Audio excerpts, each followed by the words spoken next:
Louis.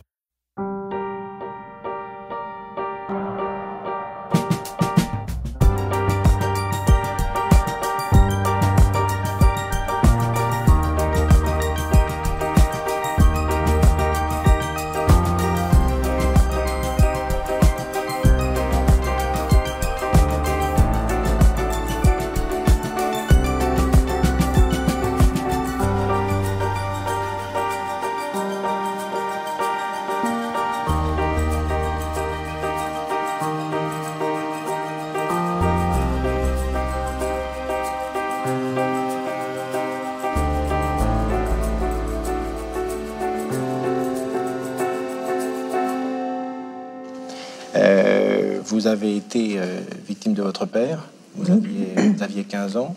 Vous m'avez dit, j'ai eu l'impression de rêver. Enfin, j'ai eu l'impression que ça n'était jamais arrivé.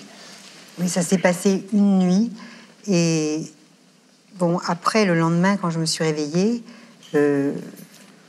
j'avais un trou noir dans la tête, un blanc dans ma tête. Je ne savais plus ce qui s'était passé.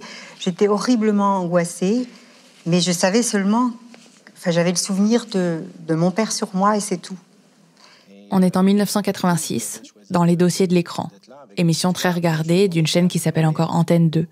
La femme qui parle, c'est Eva Thomas. Elle est alors âgée de 45 ans et c'est la toute première personne à témoigner d'un inceste à visage découvert à la télé française. Mais tout ce qui s'était passé, j'en avais aucun souvenir. Et j'ai mis 30 ans à retrouver la mémoire de cette nuit-là. Et j'ai donc demandé à mon père de me dire ce qu'il avait fait. Et il m'a répondu. Et bon, ça a été très dur pour moi parce que finalement, jusqu'à la lettre... Il a répondu par écrit. Oui, et jusqu'à la lettre de mon père, il y avait toujours cette espèce d'espoir que c'était pas vrai. Ouais. Et si vous voulez, on n'a qu'une envie, c'est d'avoir rêvé, effectivement. Et on se défend comme ça. Son père l'avait violée 30 ans plus tôt, pendant son adolescence. Elle en avait fait un livre, et ce jour-là, elle racontait son histoire sur un plateau. Alors j'ai choisi de parler à visage découvert parce que j'ai envie de sortir de la honte. Et j'ai envie de dire aux femmes qui ont vécu ça qu'il ne faut pas avoir honte de ce qu'on a vécu. Et moi, je n'ai plus honte de répondre de mon histoire. Je crois que sans l'écriture, jamais j'aurais pu faire ça. Et maintenant, j'ai trouvé une sorte de paix et je peux vous en parler ce soir. Eva Thomas a 78 ans aujourd'hui. Je lui ai proposé de venir la voir à Grenoble, où elle vit, mais elle avait envie de venir à Paris, alors elle a profité de notre interview pour faire le voyage. Elle a pris le TGV et elle m'a retrouvée au bureau. C'est une présence lumineuse, bavarde, énergique. Après avoir parlé publiquement de ce qu'elle avait subi, elle a créé une association, SOS Inceste, et pendant des années et des années, elle s'est battue. Mais aujourd'hui, c'est fini, parce que rien ne change. On a beau disposer de quantité de chiffres sur l'ampleur de l'inceste, savoir qu'on parle de 2 à 3 enfants par classe, connaître les conséquences sur la santé, la machine ne s'enraye pas. La société entière mime le silence qui sévit dans les familles. C'est vraiment aux politiques qui ont le pouvoir de prendre à bras-le-corps cette histoire, quoi. Pourquoi vous pensez qu'ils ne le font pas ? Ben ça, c'est incompréhensible. Mais donc vous avez aucune idée de pourquoi cette volonté politique échoue ? Oui, c'est étonnant parce qu'eux, ils ont des enfants, des petits-enfants, donc ils devraient, réfléchir un peu. Les autres pays d'Europe ont des lois spécifiques aux mineurs. Nous, on a signé la Convention des droits de l'enfant, tout ça, et ça n'avance pas. C'est vraiment incompréhensible. L'histoire d'Eva Thomas ne s'est pas réglée devant les tribunaux. Quand elle a retrouvé la mémoire, le délai de prescription était passé, il n'était plus question de procès. Une fois que j'avais dénoncé ce problème dans la société, c'est ce que j'ai fait, il n'y avait plus possible en justice, mais je l'ai dénoncé socialement, j'ai pu accepter, mon père m'a demandé pardon, j'ai pu accepter que mon père me demande pardon et lui pardonner. Mais il y a une affaire judiciaire qui a beaucoup marqué Eva Thomas, celle de Claudine J. Elle se déroule 3 ans après la parution du livre d'Eva et son passage dans les dossiers de l'écran, qui a ouvert la voie à d'autres victimes pour témoigner dans les médias. Dont Claudine sur TF1 en 89, sur le plateau de l'émission Médiation. Eva s'y trouve, elle aussi, Et Claudine explique ce jour-là ce que son père lui a fait subir. Des sévices sexuels, dès l'âge de 9 ans, et pendant plusieurs années. Claudine prend soin de ne donner aucune indication permettant de le reconnaître, mais lui déclare que son entourage a pu l'identifier et il porte plainte pour diffamation contre sa fille. Et en fait, Claudine a été condamnée, François de Closet qui était l'animateur, et puis aussi TF1. Et moi, j'étais à ce procès pour défendre Claudine. Et après, mon corps s'est effondré. Enfin, j'avais plus ma tension a chuté et tout ça. Et je suis restée avec surtout le cerveau complètement bloqué. Parce que moi, j'avais tout misé sur la justice. Et je n'arrêtais pas de dire que c'est un crime, ça doit se résoudre au tribunal, c'était pas une maladie, voilà, et tout ça. Donc moi, le piton sur lequel j'étais accrochée, et puis la croyance que j'avais, enfin, je croyais dans la justice comme on croit en Dieu, hein, et de voir la justice à l'envers pendant ce procès, où le père de Claudine était défendu par le procureur de la République, et Claudine était au banc des accusés, en fait, tout était à l'envers. Et en fait, moi, je me suis vraiment effondrée. C'était pas une déprime, c'était autre chose. C'était mon cerveau qui fonctionnait pas et tout ça. Je pouvais plus écrire. Pendant des mois, Eva ne peut plus travailler ni débattre. Elle n'arrive plus à articuler ses pensées. Elle est comme dépossédée de sa parole. Je pouvais juste lire et puis ne pas travailler puisque j'avais plus d'énergie du tout. Et en fait, j'ai retrouvé la parole en me disant j'ai été fusillée par la justice, l'injustice. Je vais demander quelque chose à la justice. À la suite de la condamnation de Claudine, Eva demande qu'on lui octroie un changement administratif de prénom. Son prénom de naissance n'est pas Eva. La jeune femme qu'elle était au moment du viol ne s'appelait pas Eva. Mais c'est celui avec lequel elle a écrit son livre, celui avec lequel elle a repris le pouvoir. Et elle veut qu'il soit désormais officiellement le sien. J'ai demandé un changement de prénom parce que mon père m'avait violée. Bon, c'était risqué, hein, puisque c'était aussi prescrit, etc. Mais j'ai eu le changement de prénom. Ça s'est passé de façon magique. Une fois que j'avais mes papiers au nom d'Eva, mon vrai nom, parce que Eva Thomas, c'est un pseudonyme, eh bien, j'ai retrouvé toute ma tête et je me suis mise à écrire ce qui s'était passé, pourquoi les victimes avaient tellement besoin de la justice. Et d'ailleurs, j'ai dédié ce livre aux juges pour qu'ils se rendent compte à quel point ils ont un pouvoir, en fait, de réparation ou d'anéantissement. Sauf qu'en 30 ans, ni les juges, ni les pouvoirs publics ne s'en sont manifestement rendus compte. Ou pas collectivement, pas massivement. On a beau disposer de quantités de chiffres sur l'ampleur de l'inceste, les choses ne changent pas. Aucune prévention n'est mise en place, par exemple, dans les écoles, pour libérer la parole des élèves, pour leur permettre de dire s'ils sont en danger. Aucune formation n'est prévue pour le personnel médical ou judiciaire, leur permettant de traiter correctement ces affaires.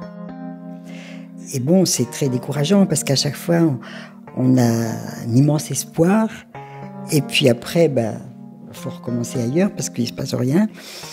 Et moi, je dois dire que je suis découragée et que je ne vais plus continuer, quoi.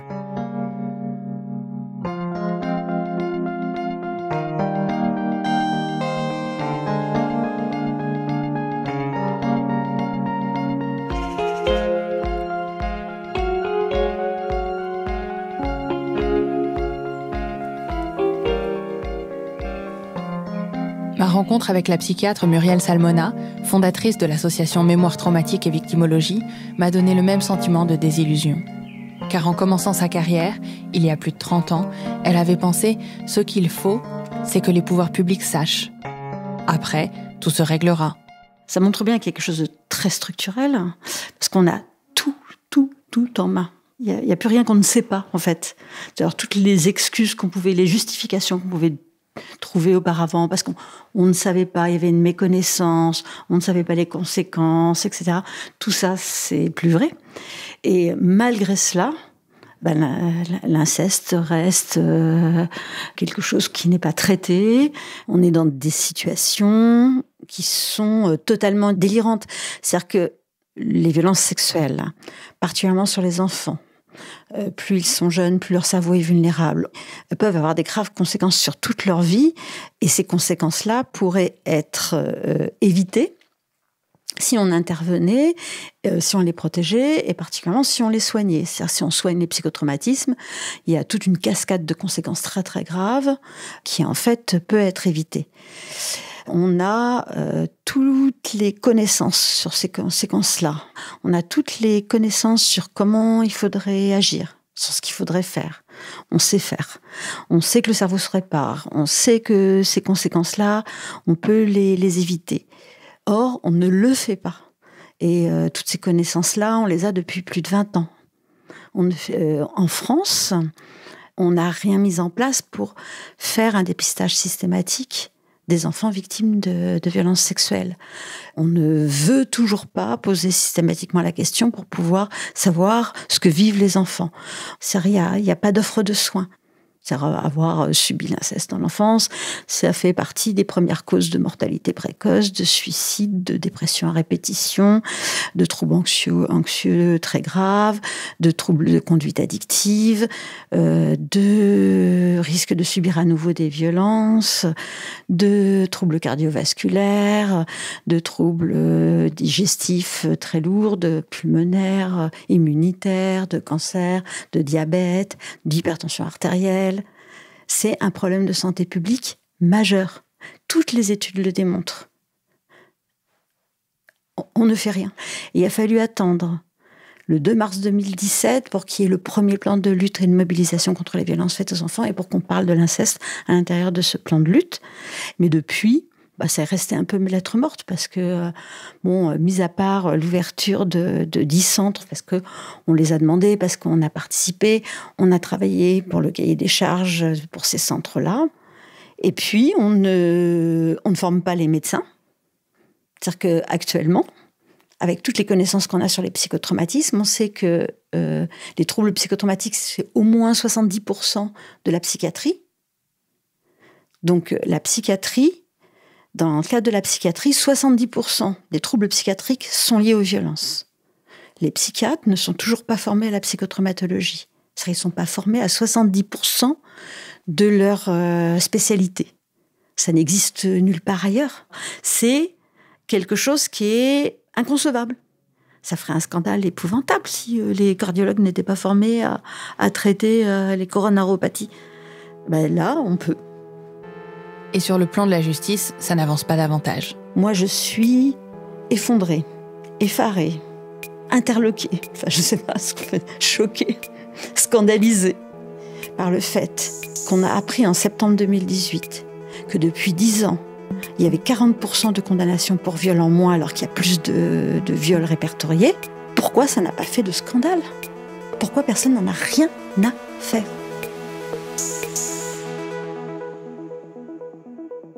En septembre 2018 est paru un rapport d'Infostat Justice, service du ministère de la Justice. Il était titré « Les condamnations pour violences sexuelles ». 8 pages de graphiques, de tableaux, et cette courbe qui montre l'évolution des condamnations entre 1994 et 2016. D'abord, la courbe monte, pendant 10 ans, de plus en plus de condamnations, et puis 2005. La courbe se casse, c'est très net. Aucune statistique spécifique n'apparaît sur l'inceste. En revanche, on note que le nombre de condamnations pour atteintes sexuelles sur mineurs baisse de 23%. Dans quel état d'esprit ? Serein. Pour comprendre cette rupture dans les chiffres, cette baisse des condamnations, il faut revenir quelques mois en arrière. Sûr de son innocence, Alain Marmot nie les faits. Comme tous ceux qui incarnent dans cette affaire le cercle des notables. Un prêtre, une boulangère, un chauffeur de taxi. On est en 2004 et à Saint-Omer, dans le Pas-de-Calais, une affaire s'ouvre qui ne sera bientôt plus jamais qualifiée autrement que de fiasco judiciaire. Il vient de passer 2 ans et demi en prison.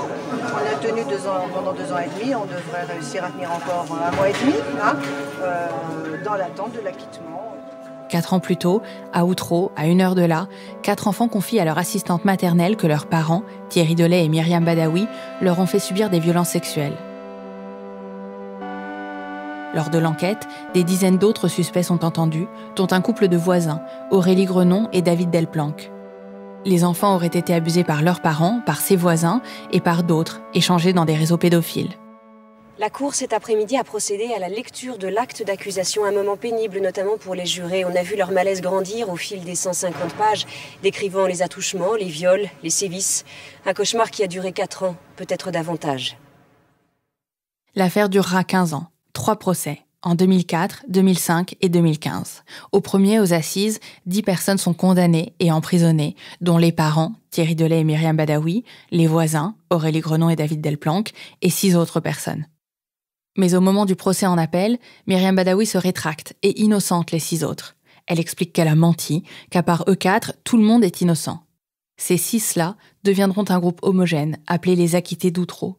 Parmi eux, il y a notamment Daniel Legrand, qui fera l'objet du 3e procès en 2015 et qui, une dernière fois, sera acquitté.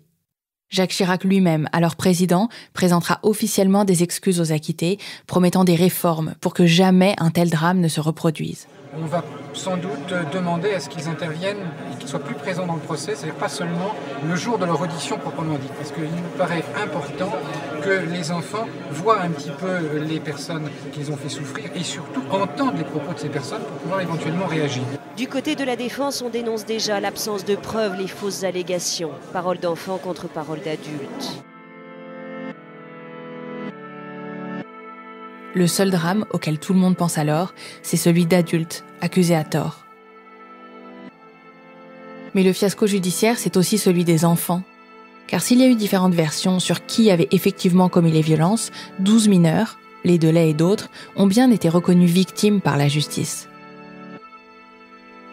Jonathan Delay s'est battu jusqu'au dernier procès en 2015 pour que sa parole soit entendue. On n'a jamais menti. Ça, je préfère encore le dire. Il y a beaucoup de personnes qui nous ont traités de menteurs, qui nous ont abîmé la santé et qui nous ont rabaissé plus bas que terre. Mais chose qui a été dite, ça s'invente pas. Enfin, je veux dire, c'est les dessins, les versions qu'on donnait, il y a beaucoup de choses qui peuvent pas s'inventer. Je veux dire, j'ai été reconnu victime, mais pas entendu. Ah ben, pas suffisamment, parce que je veux dire que ne serait-ce que quand on compare la maudite somme qu'on a touchée par rapport à ce que les acquittants ont touché, c'est invraisemblable. Comme Jonathan Delay le redisait ici à France Inter, les 12 enfants reconnus par la justice victimes de viol, d'agressions sexuelles et de corruption de mineurs ont été indemnisés à hauteur de 30 000 € chacun.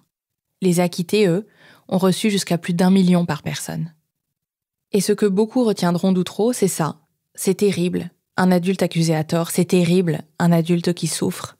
Il faut se méfier de la parole des enfants, il faut se méfier des enfants. Et beaucoup ont oublié que ceux d'Outreau avaient effectivement été violés. Et la voilà, la courbe qui flanche en 2005, l'année des acquittements d'Outreau, ce nombre de condamnations pour atteintes sexuelles sur mineurs qui baisse de 23%. J'en ai discuté avec Dominique Attias, ancienne vice-bâtonnière du barreau de Paris, membre du Conseil de l'Ordre des avocats. Écoutez, je passe à peu près 50% de mon temps, peut-être même quelques fois plus, dans le cadre de la justice des mineurs. J'ai commencé il y a 20 ans. Et le sujet m'a passionnée. Je consacre une partie de ma vie à essayer de promouvoir et de défendre les droits des enfants, de tous les enfants, qu'ils soient victimes ou délinquants. Pour Dominique Attias, il est très clair qu'Outreau a eu un effet dévastateur sur la justice.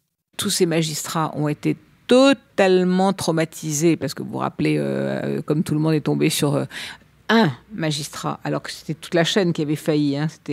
C'est Burgot qui a tout pris sur lui. On leur a rappelé cette fameuse présomption d'innocence et autres, qu'il y a eu une sorte de sidération générale.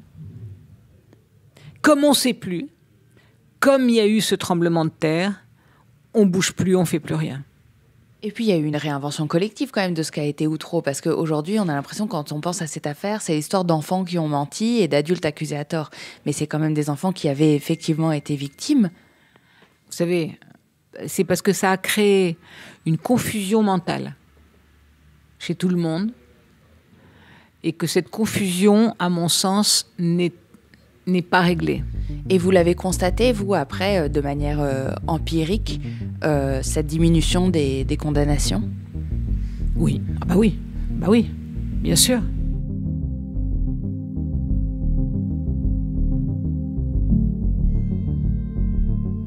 L'affaire Outreau me semblait être le signe d'une rupture dans l'ordre des choses, que jusque-là, on progressait dans notre prise en compte de plus en plus grande des violences sexuelles subies par les femmes et les enfants, et qu'Outreau était un accident de parcours. Un accident dont la justice finirait par se remettre. Mais je suis tombée sur un rapport de l'ONU. Le rapporteur spécial ne considère pas que les sévices sexuels contre les enfants constituent un phénomène plus courant en France que dans d'autres pays européens. On constate toutefois que de nombreuses personnes ayant une responsabilité dans la protection des droits de l'enfant, en particulier dans le système judiciaire, continuent de nier l'existence et l'ampleur de ce phénomène. Ce rapport de l'ONU m'a sidérée. Les exemples qu'il donnait, l'abondance de cas. J'étais devant mon ordinateur et j'appelais mes copains les uns après les autres. Je leur disais, tu te rends compte, il y a un rapport de l'ONU qui dit qu'en France, les sévices sexuels sont niés de manière systémique. Pas une association féministe, pas des militants, l'ONU. Et puis la date du rapport, janvier 2003, avant Outreau, avant que les choses n'empirent, avant que le nombre de condamnations ne diminue, l'ONU estimait donc déjà qu'il y avait un déni au sein du système judiciaire français. Contacté par des associations de protection des droits de l'enfance, un émissaire de l'ONU est venu enquêter au début des années 2000. Juan Miguel Petit, chargé des enquêtes sur les trafics d'enfants, la prostitution enfantine et la pédopornographie, se rend à Paris, Lyon et Saint-Étienne. Dans son rapport, il précise que les personnes effectuant des signalements peuvent se voir accusées de mentir ou de manipuler les enfants concernés. Et si les agresseurs soupçonnés ne sont pas condamnés, alors les personnes qui les ont signalés risquent des poursuites ou des sanctions administratives pour diffamation. Les mères qui signalent leurs conjoints ou ex-conjoints peuvent se voir accusées de manipulation. Le rapport montre encore qu'il est difficile pour les médecins de dénoncer les agressions sexuelles sur les enfants.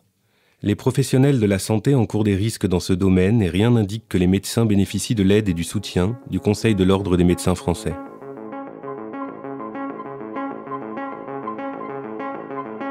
Ce système de violence et de domination, installé dans l'intime, permis par la silenciation des victimes, contamine les structures plus larges que la famille, contamine le fonctionnement judiciaire. Et cette mise en doute des mères qui dénoncent leur ex-mari quand il commet des violences, des médecins quand ils les signalent, c'est le résultat concret d'une idéologie masculiniste, c'est-à-dire qui vise à garder aux hommes tout leur pouvoir et toute leur capacité d'écrasement.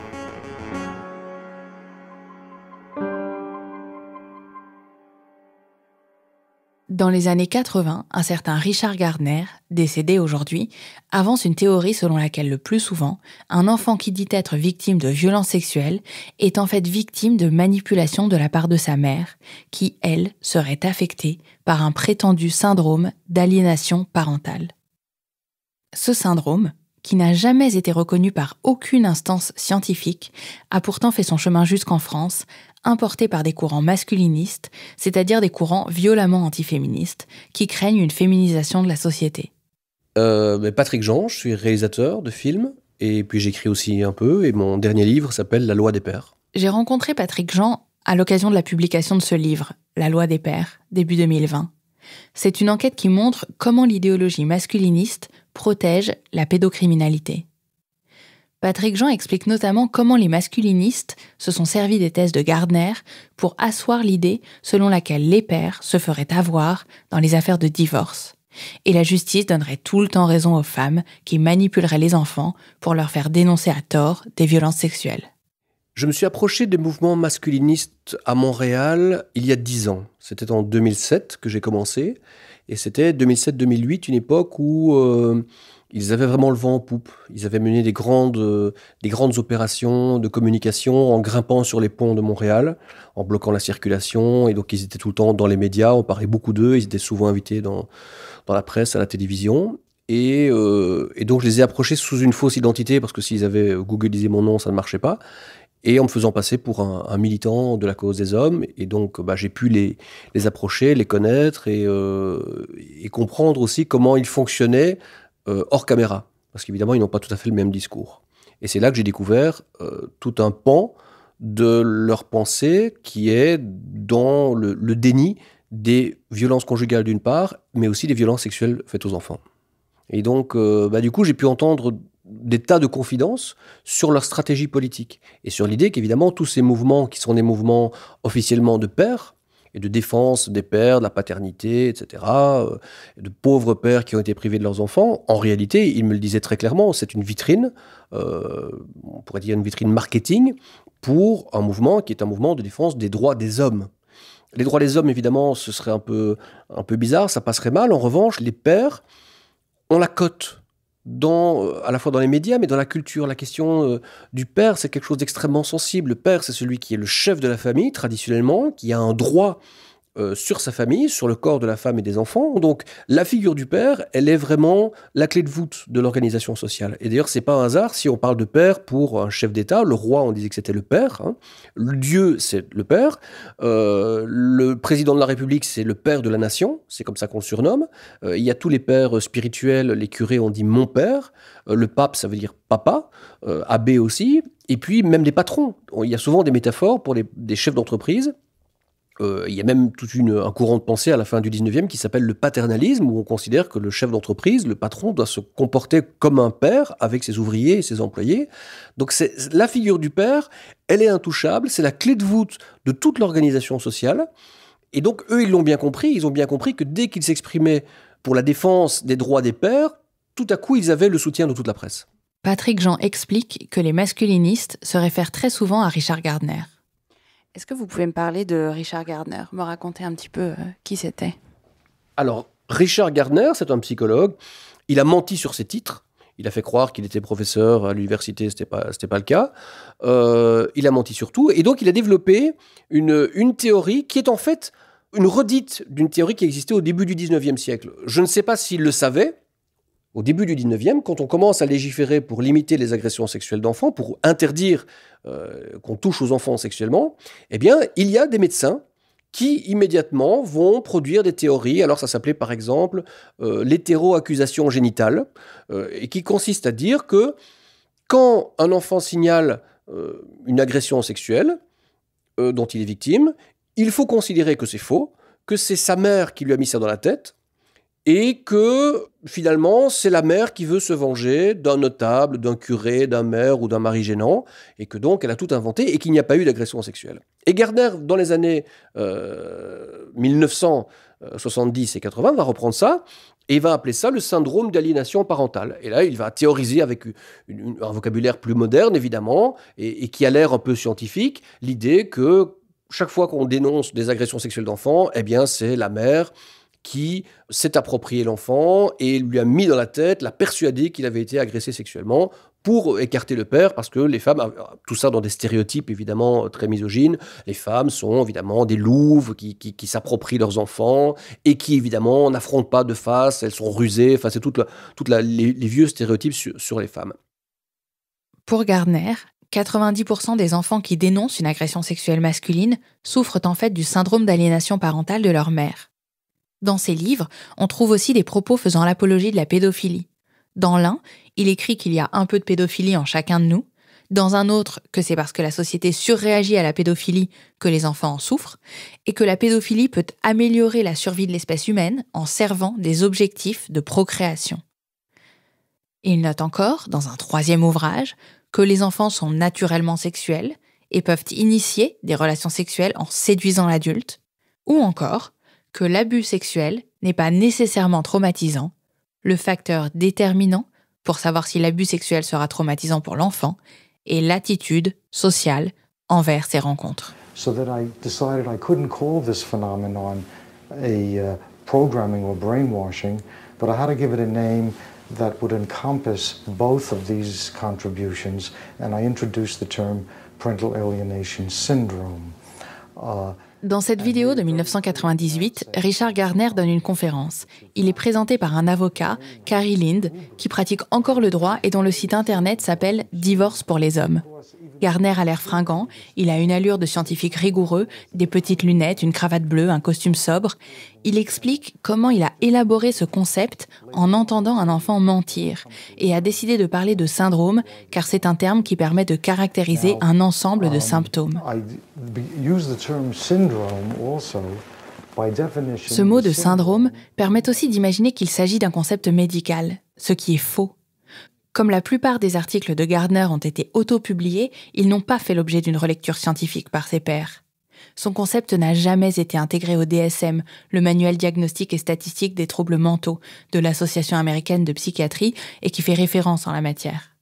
Mais le fait que ce prétendu syndrome n'ait jamais été reconnu scientifiquement ne l'a pas empêché de faire son chemin jusqu'aux tribunaux, grâce au courant masculiniste.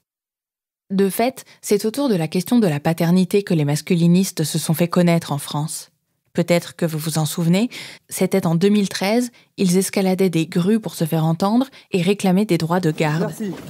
Merci beaucoup.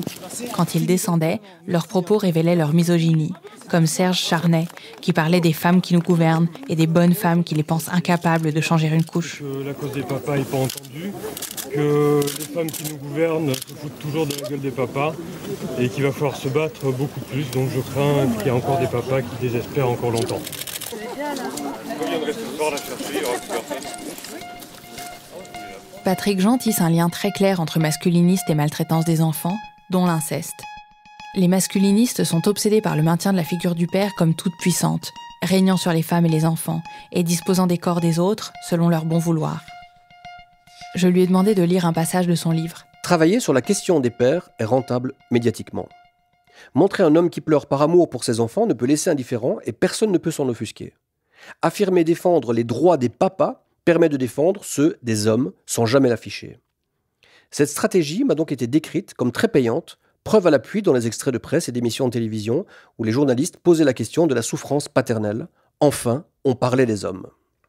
Un soir, alors que je dînais avec une dizaine d'entre eux, notre hôte répondit au téléphone et annonça à la cantonade le nom de son interlocuteur qui appelait de la prison. Il s'agissait d'un père condamné pour le viol de ses 2 fillettes. Le téléphone fit le tour de la table et chacun des convives lui adressa tout son soutien dans cette terrible épreuve que lui imposait une femme malfaisante. Quand vint mon tour, présenté par les autres comme un réalisateur acquis à leur cause, je me retrouvai donc aussi en conversation avec l'homme. Il me fallut le saluer et l'entendre se lamenter durant plusieurs minutes. Au bout de la conversation, notre hôte tenta de redonner courage à notre interlocuteur en disant « À la fin de tout ça, n'oublie pas qu'un prix Nobel de la paix nous attend. » Personne ne rit, car il ne s'agissait pas d'une plaisanterie. La conversation qui suivit cet appel me conforta dans l'idée que la pédophilie et l'inceste étaient de façon inavouée au cœur de la pensée masculiniste. Non pas que mes interlocuteurs fussent tous suspects de ce type de crime, mais parce que le principe selon lequel femmes et enfants sont la propriété sacrée des hommes en général et des pères en particulier est la source même de toute leur réflexion. L'homme doit être le maître absolu chez lui et aucune autorité représentant la collectivité ne pourrait s'y immiscer. Du coup, dans cette volonté permanente de nier l'importance du phénomène des violences sexuelles faites aux enfants et aux femmes, le concept de syndrome d'aliénation parentale dont m'abreuvaient les masculinistes m'a paru comme un véritable bouclier de protection pour les pères incestueux. En cas de signalement, il suffisait de se retourner contre la mère qui aurait tout inventé, c'est elle qu'il fallait punir d'urgence. Ce que les masculinistes combattent avec ce syndrome d'aliénation parentale, c'est la possibilité pour les femmes d'entraver leur toute-puissance, que ce soit face à elles ou face aux enfants qu'ils agressent. Et c'est impressionnant de mesurer à quel point ils ont facilement importé les théories de Gardner en France. Elles étaient un alibi formidable selon Patrick Jean. D'abord parce que la justice française manque de moyens, et un syndrome qui dit qu'un problème dénoncé n'existe pas permet de ne pas avoir à le traiter, c'est pratique. Et il y a une deuxième raison à cette importation.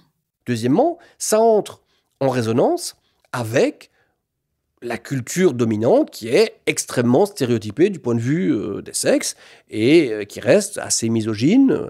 Et donc, l'idée de penser que les mères sont des louves qui veulent s'accaparer leurs enfants, ça entre en résonance avec cette culture-là. Donc, ce n'est pas un hasard, en fait, si plusieurs fois dans l'histoire, la même théorie revient pour nier, d'un côté, ce qu'on ne veut pas voir parce que c'est trop gênant, pour des raisons matérielles, économiques, qu'on ne veut pas voir parce que c'est trop gênant d'un point de vue culturel, parce que ça remet en question l'organisation sociale, ça remet en question la place du père, du chef de famille, voire même de la famille. Et puis surtout, ça correspond à ce qu'on pense des femmes. Donc tout le monde est content avec ça.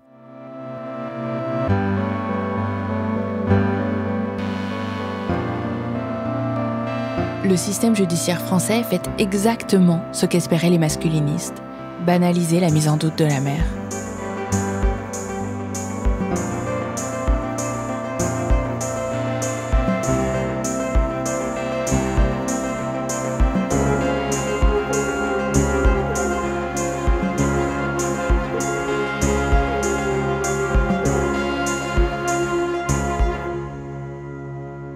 Dans son rapport de l'ONU, Juan Miguel Petit décrit la manière dont les mères qui refusent d'envoyer leur enfant chez un père estimé violent se retrouvent parfois poursuivies pour non-présentation de l'enfant. Si elles signalent leur mari aux autorités, elles peuvent se retrouver elles-mêmes incriminées, au prétexte de ce fameux syndrome. On les juge toxiques, inaptes à s'occuper de leur enfant. On leur retire parfois la garde, si bien qu'elles peuvent être amenées à fuir le pays pour ne pas avoir à confier leur enfant au père violent. Le rapport dit que dans un nombre croissant de cas, un parent séparé, habituellement la mère, choisit d'amener l'enfant ou les enfants à l'étranger, plutôt que de se conformer aux décisions d'un tribunal, accordant des droits de visite ou attribuant la garde à l'auteur présumé des sévices. Ce qui, à son tour, pourrait exposer l'enfant à de nouveaux sévices sexuels. Il est même arrivé que des juges et des avocats, au courant des faiblesses du système judiciaire, conseillent officieusement à certains parents d'agir de la sorte. Ces parents se trouvent donc sous la menace de poursuites criminelles pour leurs actes aussi bien en France que dans les pays où ils se rendent. Et le rapporteur ajoute : bien que les tribunaux civils puissent entendre l'enfant à la discrétion du président du tribunal, l'enfant n'est quasiment jamais entendu. Dans une analyse plus approfondie, publiée quelques mois plus tard, en octobre 2013, le rapporteur s'arrête sur quelques cas, anonymisés, reflétant selon lui le caractère inquiétant de la situation. L'un de ces cas est celui de L, un petit garçon au sujet de qui le rapporteur a adressé au gouvernement français un appel urgent. L est né en 1993 et d'après les informations reçues, il a été abusé sexuellement par son père à partir de ses 3 ans. En 1996, des médecins et psychiatres spécialisés ont confirmé ces violences et estimé que l'enfant souffrait d'une MST. Le rapport poursuit : l'enfant aurait affirmé que son père et d'autres individus avaient réalisé des films et des photographies pornographiques de lui. D'après les informations reçues, le garçon avait affirmé de façon constante qu'il ne voulait pas vivre avec son père, à la garde duquel il avait été confié. Il subirait continuellement des agressions émotionnelles et physiques commises par son père et serait devenu suicidaire. Le 5 février 2003, le gouvernement répond au rapporteur et indique qu'à la suite de la plainte déposée en 1996 par la mère contre le père, le garçon avait subi un nouvel examen médico-psychiatrique qui, celui-ci, n'a pas confirmé les violences sexuelles. La plainte contre le père a été classée sans suite. La mère a alors saisi le juge aux affaires familiales pour faire suspendre le droit de visite du père. Cette demande a été rejetée. En 1998, la cour d'appel a fixé la résidence de l'enfant chez son père et a accordé à la mère un droit de visite et d'hébergement.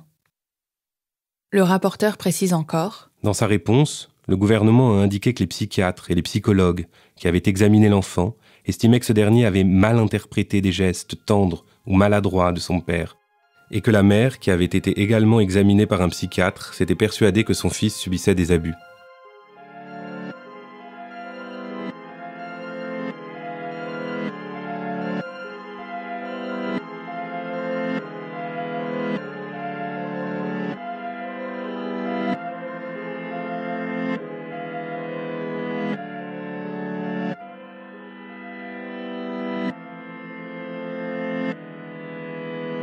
Le syndrome d'aliénation parentale est quelque chose de tout à fait important et qui menace effectivement l'équilibre pour l'enfant et bien sûr qui met encore une fois en grande souffrance également le parent qui se voit privé du lien avec son fils ou sa fille. Ce rapport n'empêche pas, en 2009, des propositions de loi reprenant les thèses masculinistes d'arriver jusqu'à l'Assemblée nationale.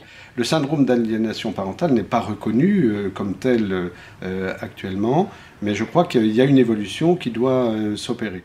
Rémi Delatte, député UMP de Côte-d'Or, dépose cette année-là une proposition défendant la thèse de l'aliénation parentale.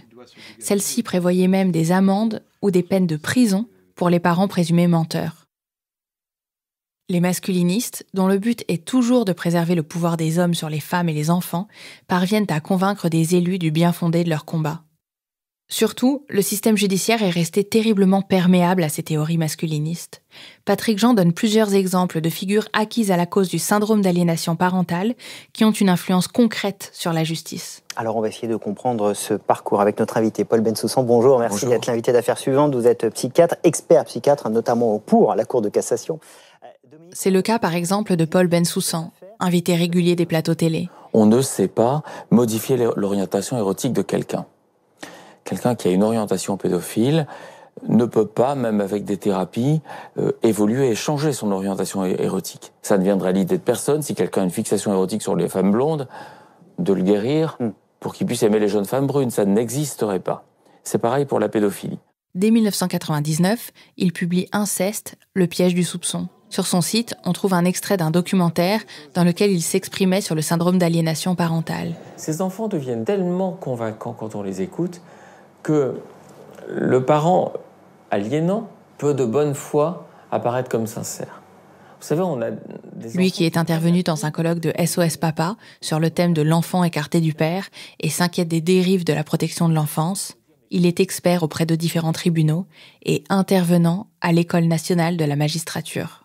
Alors la théorie de Gardner a percolé jusque dans des formations de magistrats, puisque les promoteurs de cette théorie ont enseigné ou enseignent encore à l'École nationale de la magistrature, dans des formations pour travailleurs sociaux, psychologues, et puis c'est même devenu un business parce qu'on organise des colloques, des formations, des séminaires pour former les gens à repérer ce fameux syndrome d'aliénation parentale qui est une maladie qui n'existe pas.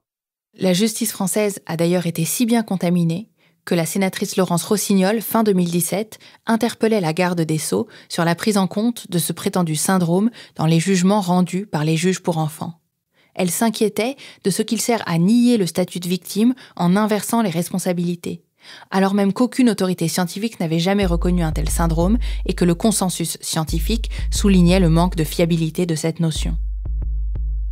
Le ministère avait répondu que la séparation des pouvoirs empêchait de diffuser une circulaire auprès des juges aux affaires familiales pour leur dire comment rendre leur jugement, mais ajoutait qu'une note d'information avait été mise en ligne pour informer les magistrats du caractère controversé et non reconnu du syndrome d'aliénation parentale et les inciter à regarder avec prudence ce moyen lorsqu'il est soulevé en défense.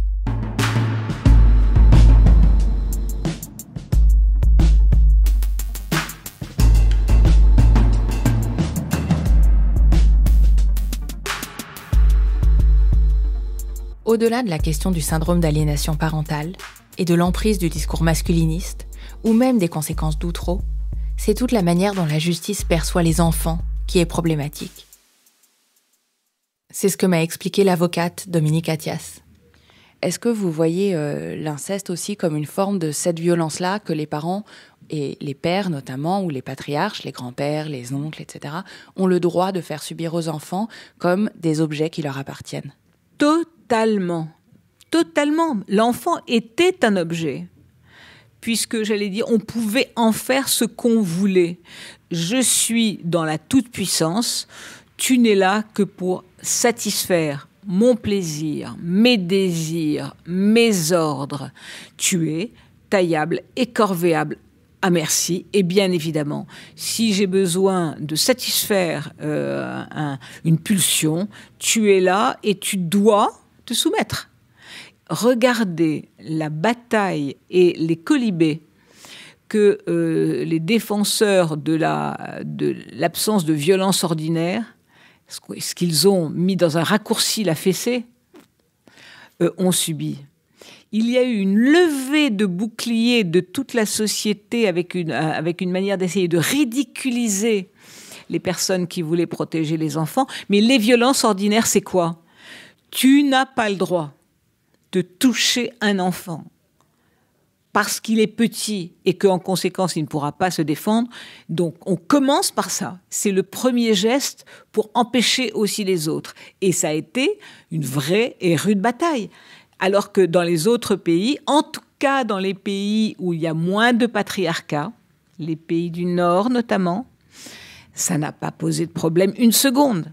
C'est évident que c'est une manière de prendre le pouvoir absolu et de n'avoir, disons, aucun frein et d'envoyer un message, pas seulement, je pense, à l'enfant. C'est un pouvoir absolu infiltrant qui, du coup, muselle tout le monde. La justice n'est que le reflet de la société, en définitive. On nous bassine avec les droits des enfants, l'intérêt des enfants, l'intérêt supérieur des enfants. Mais tout ça, c'est du grand pipeau. Nous sommes dans une société qui ne considère pas les enfants, qui ne considère pas les femmes, et j'allais dire, c'est lié. Hein. Il y a un vrai lien structurel. qui est évidemment la société patriarcale dans laquelle on vit depuis des siècles. Et les enfants en font toujours les frais. Les femmes commencent à essayer de se défendre, mais les enfants, ne votant pas et étant considérés justement comme pas encore des êtres humains à part entière, eh bien, ne sont pas entendus, ne sont pas écoutés. Et la justice est un reflet aussi de ça. La parole de l'enfant n'est pas crue, fondamentalement.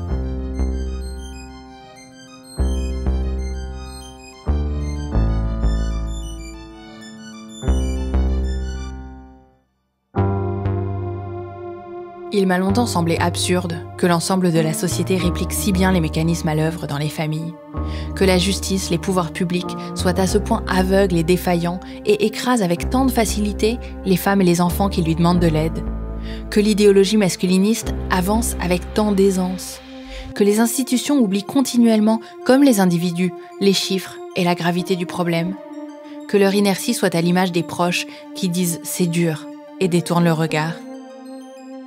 Jusqu'à ce que ça me semble soudainement extrêmement clair. Si on transformait le fonctionnement des institutions, si on acceptait d'écouter et d'entendre les enfants, les mères, qui disent, lors d'un cours d'éducation sexuelle ou dans un tribunal, que leur père les a violés, ce serait un renversement de l'ensemble de l'ordre social, de la structure entière sur laquelle est fondée notre société, du patriarcat. Et c'est pour ça aussi que ma mère ne pouvait pas parler. C'est compliqué de renverser à soi tout seul un ordre social.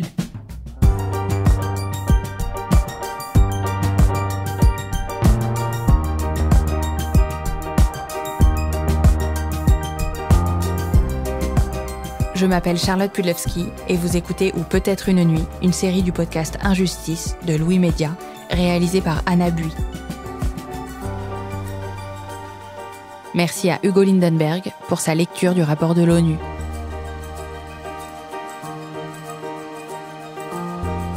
Dans le prochain et dernier épisode, on parlera de la manière dont l'inceste est structurant pour notre société. On parlera de l'ordre social du silence.